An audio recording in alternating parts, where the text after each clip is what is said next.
Life మనం ఒకసారి చూసుకుంటే కనుక చాలామంది ఈ రోడ్ సైడ్ ఉండిపోవడము వాళ్ళ లైఫ్లో సీరియస్ తీసుకోవడం లేదని చెప్పేసి మనం చాలా గిల్లిగిచ్చుకుంటుంటాం అనమాట. మన ఇంట్లో వాళ్ళైనా బయట వాళ్ళైనా ఏం చేయడం లేదనేసి. కానీ ఎప్పుడు చూసినా కూడా ఈ వాడి ఆ మైండ్లో ఎలా ఉంటుందంటే ఏదో ఒకటి సంథింగ్ గట్టిగా అచీవ్ చేయాలా, డ్రీమ్ అనేది ఉంటుంది గట్టిగా బలంగా. అది వాళ్ళ డ్రీమ్ ఎలా ఉంటుందంటే అసలు మనం చేయాలనుకున్నప్పుడు చేయలేం.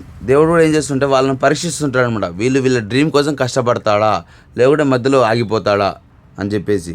ఎందుకో తెలుసా, అలాంటి వాళ్ళ మైండ్ సెట్ని దేనికైనా సరే ఎదిరించి తీసుకొని వచ్చి లాక్కునే కెపాసిటీ ఉంటుంది వాళ్ళకు. అంటే ఏదైనా ఒకటి సాధించుకునే కెపాసిటీ, లాక్కోవడం అంటే బెదిరియడం కాదు, ఏదో సాధించుకునే కెపాసిటీ ఉంటుంది. సో ఫైనల్లీ లైఫ్ అంటే అలాంటి వాళ్ళ మైండ్ సెట్లో ఎలా ఉంటుందంటే వాళ్ళ లైఫ్ స్టైల్ అనేది చాలా హ్యాపీగా ఉండదు. ప్రతిరోజు ఏదో ఒక యుద్ధం ఉంటుంది. వాళ్ళు అనుకున్న దానికోసం ఏదైనా సరే ఆపోజిట్లో ఉంటే ఎంత పెద్దోడైనా సరే సాధించుకొని గెలుచుకొని డ్రీమ్ని ఫుల్ఫిల్ చేసుకునే అంత సత్తా ఉంటుంది వాళ్ళకు. సో లైఫ్లో సక్సెస్ అయ్యి ఒక ఎగ్జాంపుల్గా నిలుస్తారు అలాంటి వాళ్ళే, మనలాంటి వాళ్ళు కాదు, డబ్బు కోసం చేసేవాళ్ళు.